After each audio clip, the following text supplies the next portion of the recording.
Hi, this is Randy Finney with Right Side of the Chart, and this is a mid-session update for Thursday, January 13th, 2022. I'm going to do the usual and cover all the, not all, but most of the recently highlighted trade ideas. We're going to go through in this order. We're going to look at the equity markets via the NASDAQ, S&P 500. We'll look at the ETFs and futures. Then roll into natural gas, Bitcoin, Treasury Bonds, sugar, gold, silver, the US dollar, euro, crude oil, and corn. Most of those have some notable developments to watch. That's why I'm picking that group. And let's start out here with QQQ. So far so good, at least for the case, the short case. Again, we've had multiple sell signals, all these bounce backs to that 401 level, including that one that occurred over the week of Christmas there. And so far we're stopping at that 390. Like I said, I really want to see us, to keep the bearish case solidly intact, see us remain below 393. Again, I'm not crazy the fact that we broke through this level right here and regained it, but that's, volatility is high, and it's, again, does not by any means eliminate when I say the bearish case, I'm talking about the much bigger drop. I'm looking for longer term targets. Let's just right now, on this time frame, let's focus on my next target, T5, which is at 352. Remember, we already hit T1 here, T2 there, T3 right there, and then T4, and that's where we reversed. And so right now, on the way up, I had color-coded these levels, and 390, that's so far what stopped this advance. We'll see. Maybe this is a pullback, but at least it's the first good solid red day that we have, and I'm going to show you a couple other things to note. So there it is, 390. Bulls want to take that level out, and if they do, then they still need to take out 393. So if you're bullish, those are the breakout levels, if you will, that you can add to long positions. And if you're a bear, you can continue to short 390 or 393, but I personally wouldn't short above that. I might, again, depends on where you entered. If you're swinging for the fences, looking to hit a triple or a home run or grand slam, meaning the big numbers that I gave you on the weekly and daily charts, the targets that are even below this T5 on this 60-minute frame, then you could, if you shorted up here around 401, 400 or so, you can easily give yourself a 10% stop above that level. But I don't think we're going to get there. If we do, I'll address it at the time, tell you how the charts look. So this is what I still favor, that quite likely could mark the end of the counter trend bounce, and we come on down, and again a break, break below 378.50 or so right there could open the door to some pretty impulsive selling, but most certainly if we take out 369.50, that should do the trick. It should, quote unquote, be the nail in the coffin. One more thing I'll show you here on this 60-minute chart. If you'll note down here on one of my favorite indicators, the PPO, you got a nice bearish crossover in play right now on a high level above the zero line right there. Here, that dash line is the zero line, and I'll show you something here. We'll put up the PPO histogram. The histogram is a visual representation of when the PPO crosses and when it's in bullish and bearish territory. So there's your zero line, and check out these, I call them hills. When we cross over, there's a bearish crossover, and other than this one little brief whipsaw signal, it stayed red this whole time. And what was the Q? What were the Qs doing? Well, the Qs were doing this. That marks a downtrend. Right here, we had a bearish crossover. I'm sorry, a bullish crossover, right? We went green, and we went green right there, and look what happened there. It told you, hey, bull trend, bear trend. Bull trend right here. Well, draw the arrows. Bear trend. Right here, we got a green crossover, bull trend, and that also came with that, where we reversed, active traders, I said, reverse from short to long, play a bounce. You got a green histogram, and it's been green until right now. So by the time I get this video out to you, you can see that tiny little red bar. It means the lines just crossed. It is a 60-minute chart. What does that mean? Well, it means that until this 60-minute candle is finalized, if we turned around and bounced right now, even though that histogram bar is red, it's going to close back green because the lines will not have crossed. These are moving, if you will, along with price. So that's it. I think it'll happen. Again, you can almost look at these hills, I call them. You see that slope when you're headed down. It's not rocket science. It looks like a cross was inevitable there, or likely, and it did, and there was your sell signal. And if you shorted it and stayed short, even if you got out during that whipsaw, even if you heeded that signal and you went long, it was a small whipsaw, and it told you, well, whipsaw, get back short again, and stay short.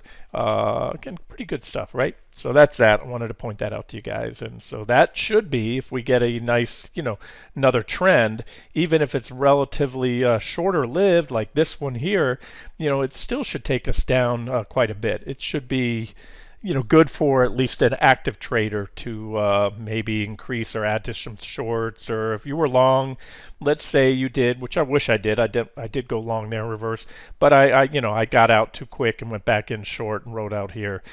Should have been paying more attention to that. Or, and I even mentioned it to you guys, is, one thing is to, what I like to do and didn't do it this time, is if you get a decent long entry or short entry on a trade, trail your stops up, let it run. You could have done that. And if you did so, well, that's the thing. You would have probably been stopped out now and maybe reversed back into shorts, because this was the biggest pullback. We peaked there the other day when we hit that 360 level. I'm sorry, 390, and so far we're down about 2%. So, if you're an active trader, you're going to have a relatively tight trailing stop. You're not going to have a 5-8% trailing stop when you're playing a quick bounce trade. You're going to have a 1, maybe even 0.75%, 1 to 2% trailing stop. So that's that. All right, so looking good for the case that we may have started the next leg down. Again, even looking at one of these shorter term trend changes on this 60-minute indicator, that should tell us we're probably going to go at least a little bit lower here, maybe down to that next target. And again, if you're short or want to be short, or you get short after this, that's it. It's easy right there, because now we have a reaction high that hopefully will be the end of the bounce for us that are shorting the market. And you can set a stop a little bit above 390 or even 393.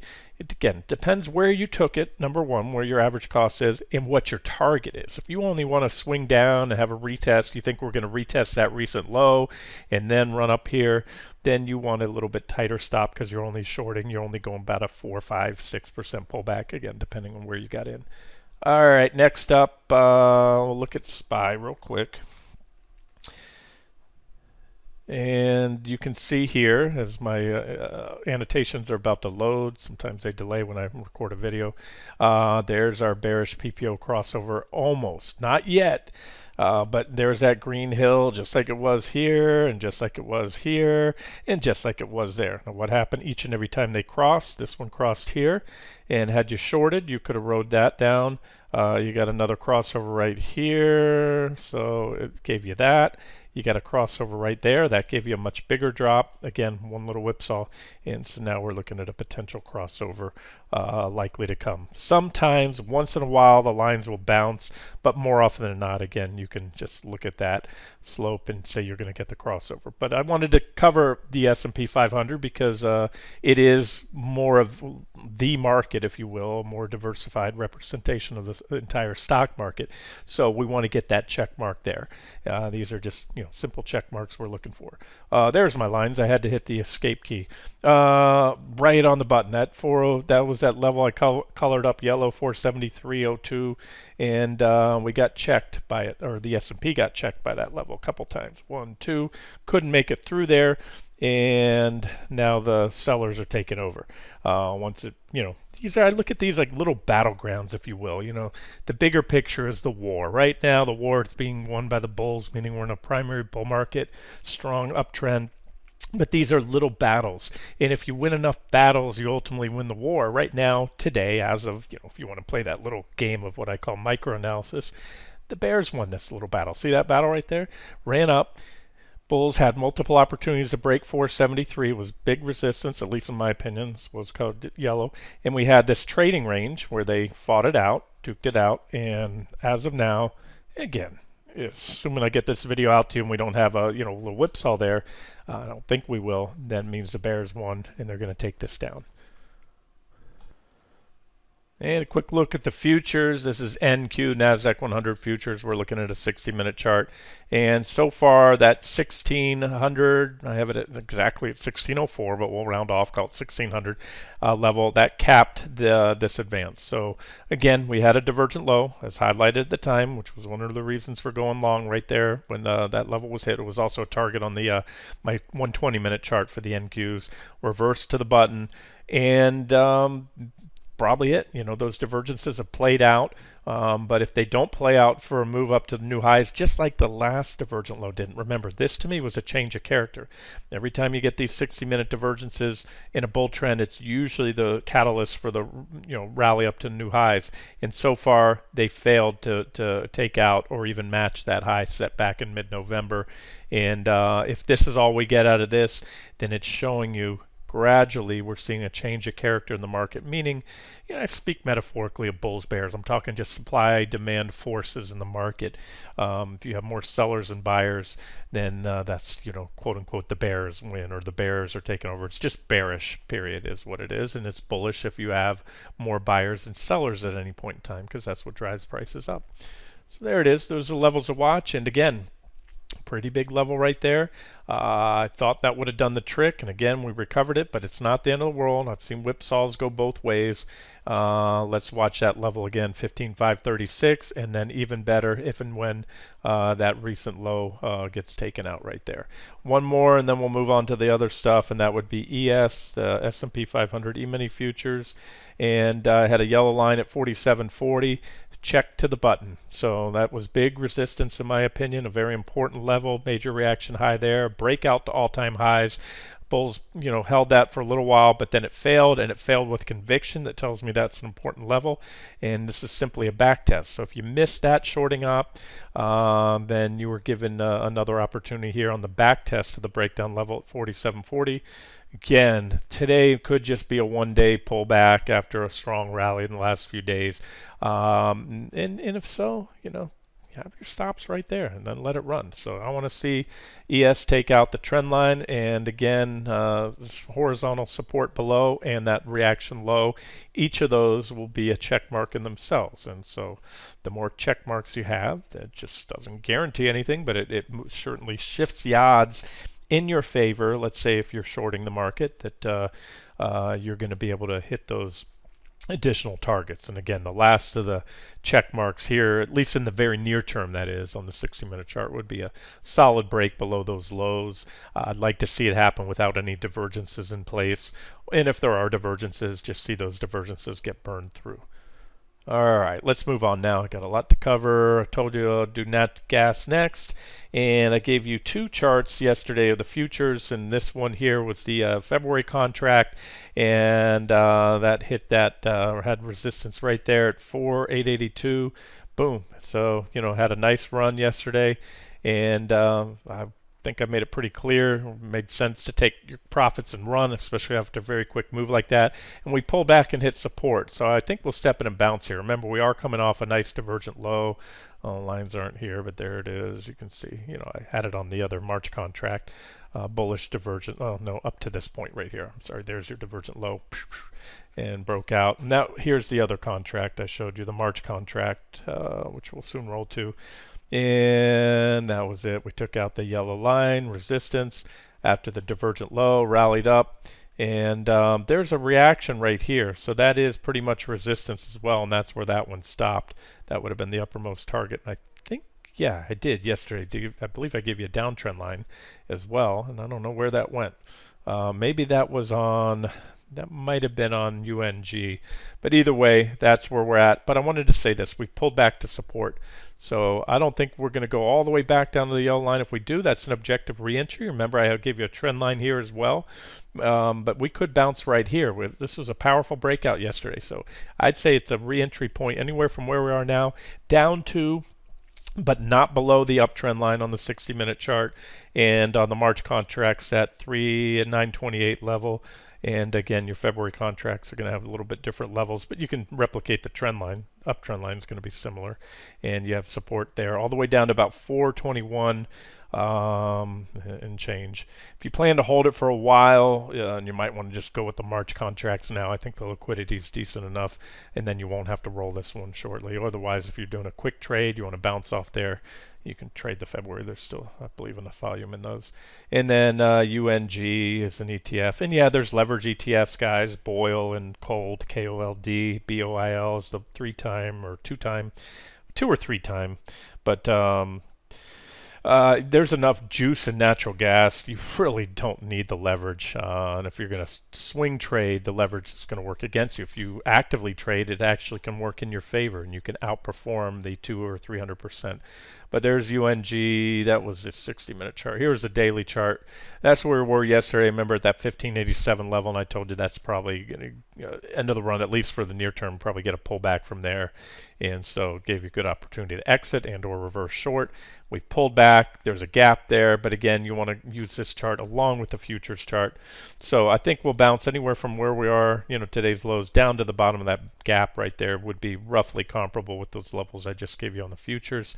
And there's that KOLD, and it's two-time, I believe, two-time short, and then BOIL is the two-time long natural gas.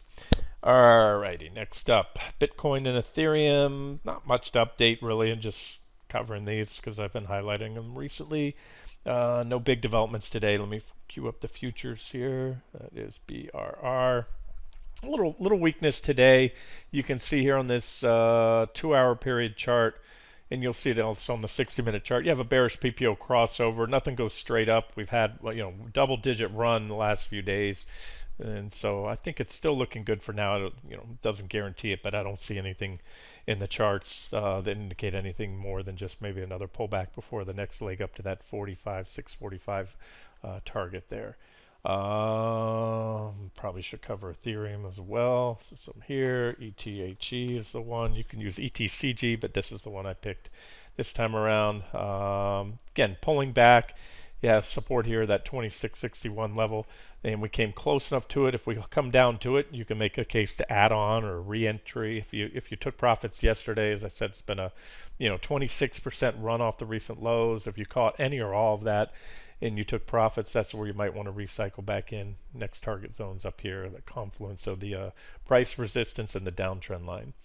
Alrighty, next up would be Treasury Bonds. Still liking Treasury Bonds. ZB is the 30-year. This is 2-hour period chart, meaning 2-hour candlesticks, and had this downtrend line, and the positive divergence was a catalyst for this run, and the case for a long entry right here when that trend line plus the 155, 173 level was broken out. If you missed the breakout, great, you got another chance to buy back in on the pullback yesterday or a couple times, and still maintaining these targets up here. So still looking good. Breakout and a back test, breakout of the trend line and the price support level right there, right?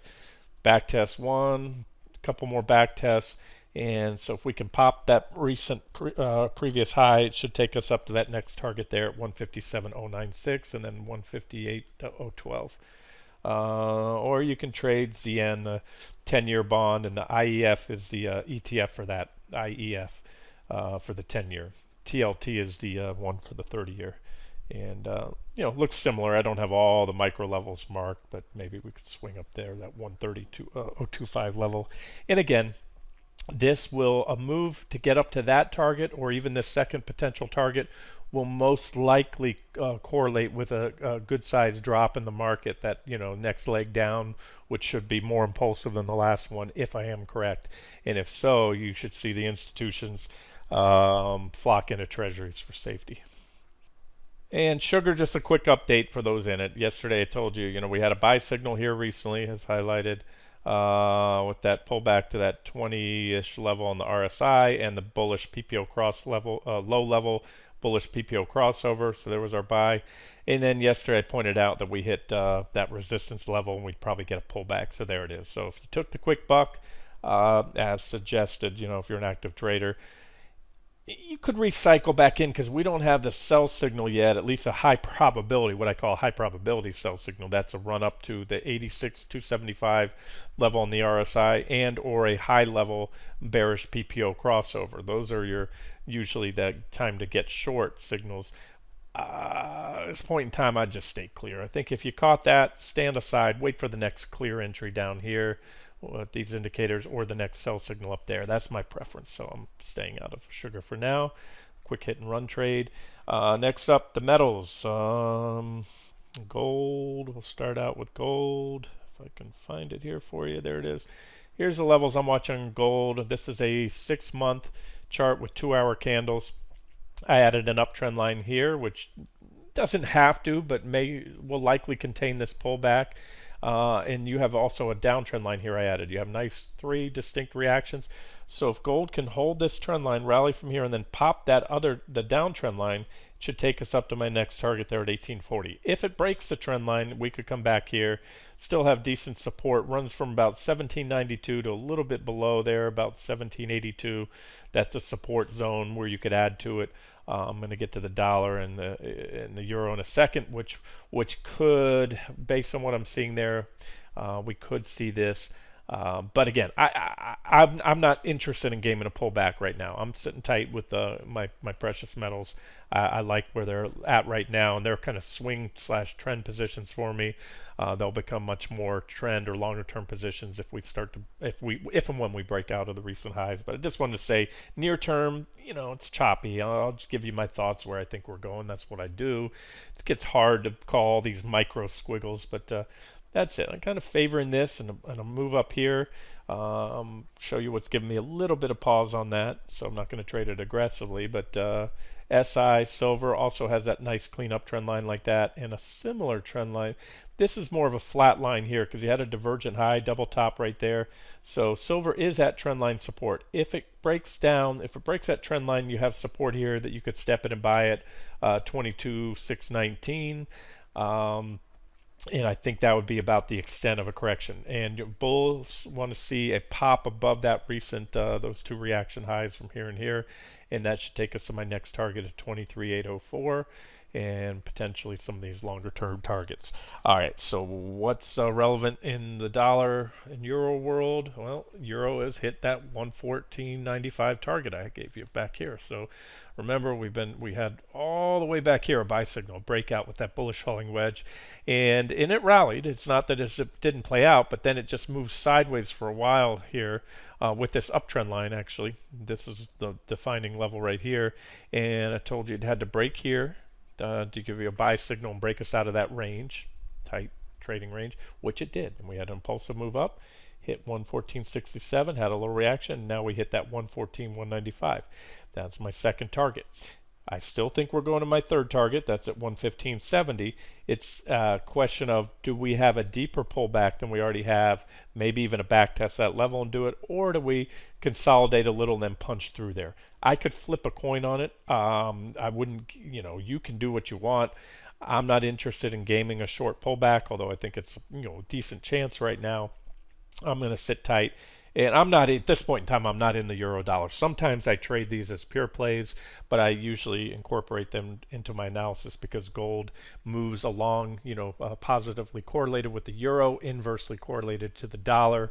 So if you can, what I like to do is help to align my, if I'm seeing potential bullish developments in gold and silver, I want to see potentially bullish developments in euro and potentially bullish developments in the dollar. If I don't, if things are going the other way, then I maybe step back. My convictions aren't as strong. That correlation, by the way, is not hard and locked in.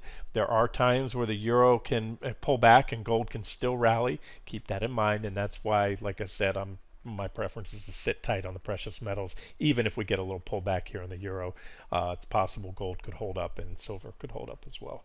And then likewise, far from mere coincidence, the euro has ran right into the price target there, and at the very same time, the U.S. dollar has also hit my 94.60 support right there. So again, the euro and the dollar are near inverse charts, and it's just only because the dollar index is made up. The euro is 62 something.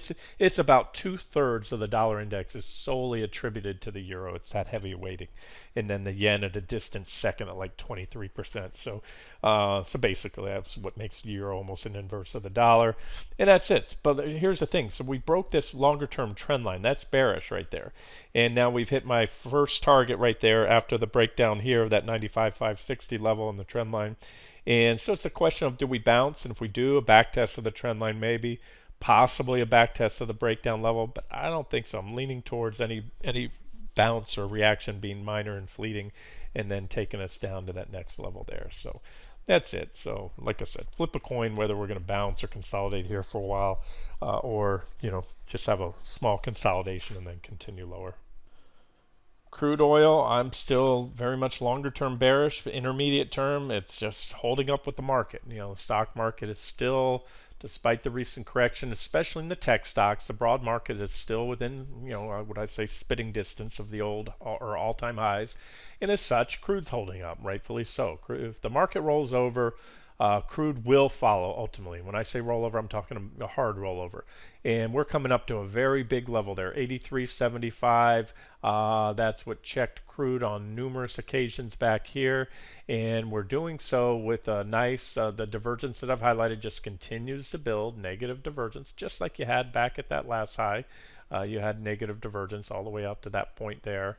And then you got that, and we traded that down short. And then you put in a divergent low, and we've been rallying since. Now we have a big divergent high again, and we're coming up on resistance. So to keep it very simple, I believe crude will break down soon. And it's a matter of, does it fall just shy? When so many eyes are watching a level, usually one or two things are going to happen, or a couple of things are going to happen usually. Now, it's possible you can hit that level perfectly and get rejected, but quite often you're either going to pop it and clear all the stops, that's what the market makers love to do, and then reverse with the breakout failing, or sometimes if all eyes are watching 83.75, the sellers will step in early. So you want to watch a break of the wedge, and then that should be the catalyst for the next leg down, especially if my scenario that I started with in the video on the broad markets plays out, meaning that the counter trend rally is over. Next leg down is now, about to get underway. Next up, corn, and then I'll add one more because I gave you a setup on, what was it the other day? Soybeans, I think. So corn finally broke that symmetrical triangle. Remember, corn peaked back here with a divergent high. That high there was a divergent high. Been stair-stepping lower since, but then more recently we set up in this symmetrical triangle pattern as I just highlighted the other day, and we needed to break that plus the 597.309 support just below it, which we did. So there's your check mark, there's your sell signal. We fell to my next, the next support level, 588 and 3/4.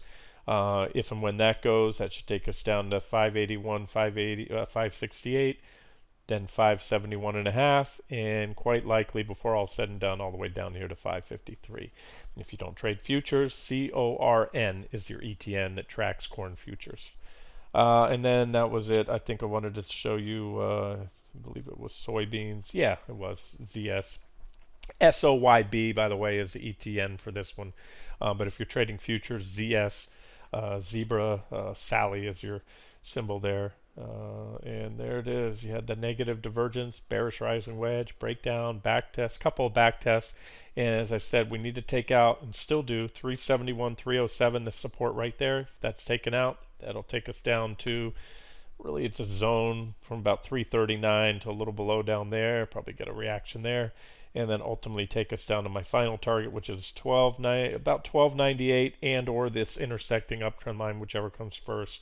They should come in around together. So that's my outlook for soybeans. Okay, that's it. That's about good. That's over a half dozen different securities.